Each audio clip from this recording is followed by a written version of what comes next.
Welcome or welcome back to my channel. Thanks for tuning in today. If you've seen any of my previous videos in the past week or two, you'll know that I'm doing a little bit of a recommendation series on this channel, and I've previously done the coffee and dessert one, I've done bars and aperitivo, and today I'm getting into, I would say, one of the most important ones, which is pizza and pasta recommendations, because I definitely wish I knew this before I went to Milan. And although I had a lot of Italian friends, it would have been nice to know in the first, I don't know, like couple of weeks or so without doing so much trial and error. I wish I had a video where everything was just kind of like contained in the one and I had something to refer to for like the best pizza and pasta recommendations. So that's the aim of this video today. That's the point of this video. I hope that really translates and you get some good recommendations from me today. But without further ado, let's just get straight into the video. So starting with one of the best places, in my opinion, it was definitely a favorite of mine. I went there quite a lot of times. It's called Gino Sorbillo, and I think there's about 3 or 4 in Milan. There's 2 like right near the Duomo, and then there's one in a little suburb called Porta Genova, which is kind of on the outskirts of the city near Navigli, so near where I lived. So I could actually walk there from my place, which was really, really good. But that was actually the first one that I went to.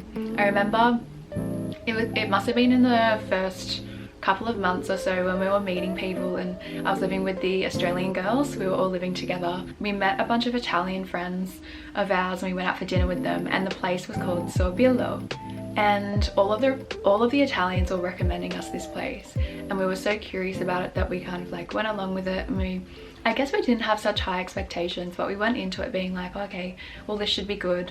So basically they serve like Naples style pizza, like Neapolitan pizzas. So if you don't know what that is, or that kind of sounds foreign to you, they're basically like really, really big pizzas, and the base of the pizza on the ends kind of like folds, so it's like much thicker around the crust, and then I guess most of the toppings are kind of toward the center of the pizza, and they're very, very simple. So you might have like margarita or like olives and anchovies, which they call something else, I can't remember the name of it, but they have like a few really, really simple pizzas with like maximum 3 to 4 ingredients on them, and they're so good, you guys. I feel like the Italians really master simplicity, because they put so much effort and so much work to perfecting each ingredient that all together, when it's put together, it's like just perfect, and that you don't need anything else.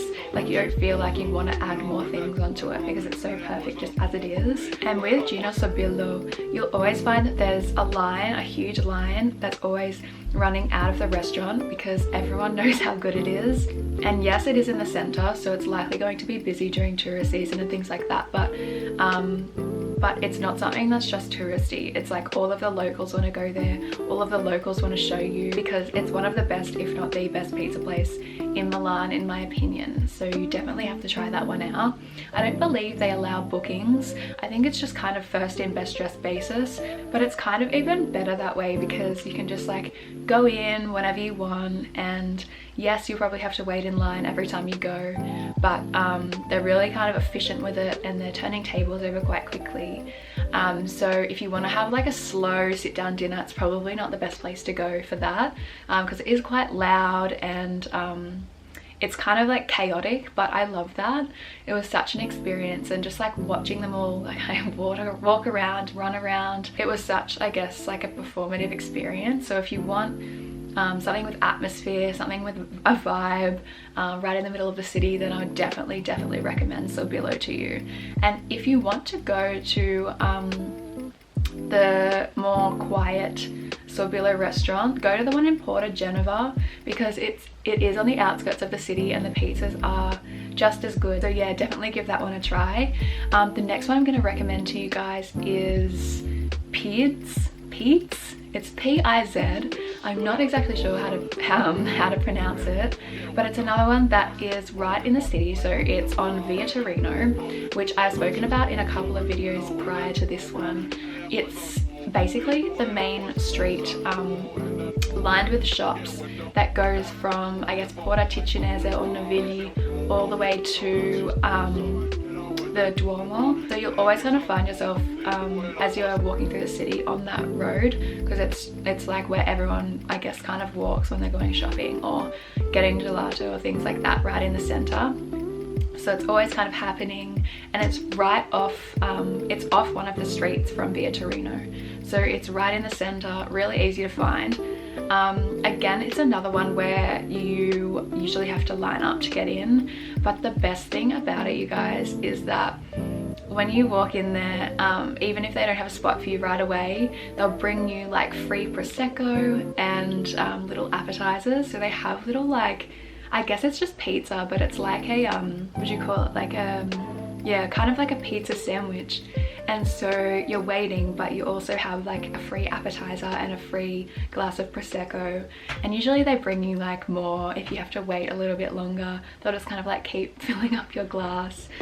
So that's really, really, I guess, a good incentive as well. I remember it was one of the first times that I had dinner there, and it was someone's birthday. It was one of my friend's birthdays, and we all went out for dinner to Pete's, and I really had low expectations. Like, I wasn't expecting anything, I guess, amazing. I was like, okay, cool, we're going out for pizza. And once we'd had our pizza and everything, and we were kind of just like, we ordered a drink because they have digestivi, which is like a liqueur that you have after your dinner to, I guess, help you digest. In my opinion, it's partly because Italians just like want to drink more. It's like another excuse to drink. But no, I think it does help, like the warming sensation, I guess, helps you digest your food a little bit better, a little bit quicker. But it was so funny because they, like, all of a sudden we were just drinking our digestivi, and all of a sudden the lights just turned off, and they started bringing down like all these drums, and it was like they started playing this song with all the lights off, and they started like singing in Italian, and I think it must have been like either like some kind of traditional song or happy birthday or something. I don't think it was happy birthday, it was something else, but yeah, it was so funny and just like such a good atmosphere. It was so loud, everyone's like chanting and clapping. So another one, if you if you want like a quiet dinner, probably not the best place to go, but if you want like that whole student experience, really loud, and it's so much fun, and you just get brought so much like free alcohol.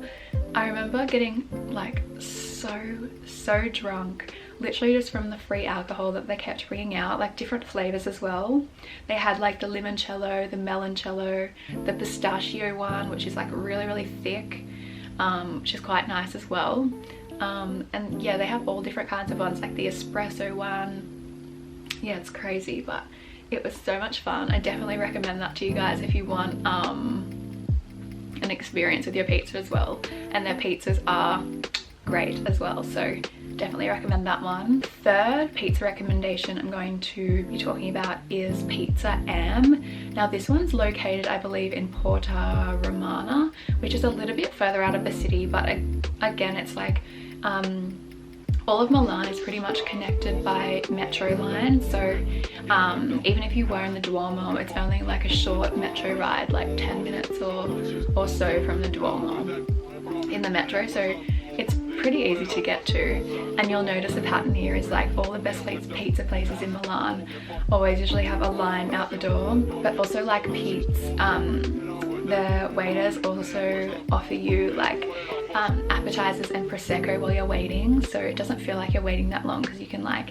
have your Prosecco, and sometimes they even have like bench seats that you can sit on, so you can like have your Prosecco, have your appetizer, and just have like a chat with your friends, whoever you're waiting with, which is, it's actually quite nice. And you know, sometimes a lot of the time before dinner you would want like a little drink or something anyway, so it's kind of nice that they have that and they bring it out to you complimentary and everything like that, so it's really nice. And whenever I think about Pizza Am, I actually get a little bit nostalgic, because it was one of my last dinners in Milan with my boyfriend before I came back to Australia, so I always think about it as like, oh, my little farewell dinner, but yeah, it's another must try. Their pizzas are amazing, and they do these like massive beers, so you have to get one of those with your pizza as well.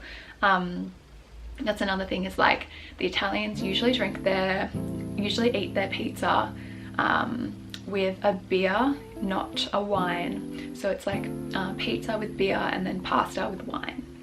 Little tip. Alright, so on to the pasta recommendations. And now I've only got one recommendation, but it's a good one, so you definitely have to try it. It's called Mi Scusi, and I really like it because it's such a, I guess, a laid back vibe.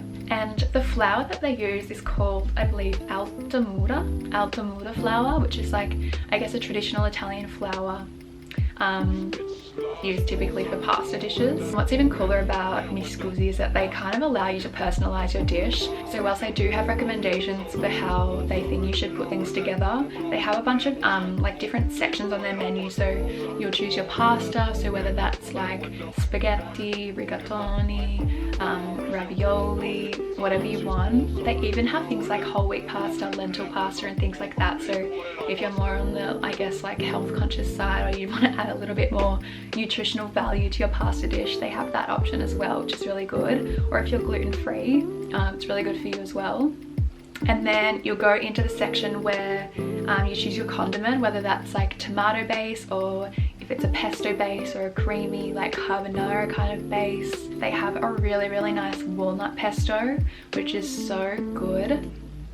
And then what they do is, on most of their pasta dishes, if you want it or if you request it, they'll put like a huge buffalo cream mozzarella like on top of your pasta, and you like mix it in and you eat it with your pasta, and it's just like so delicious.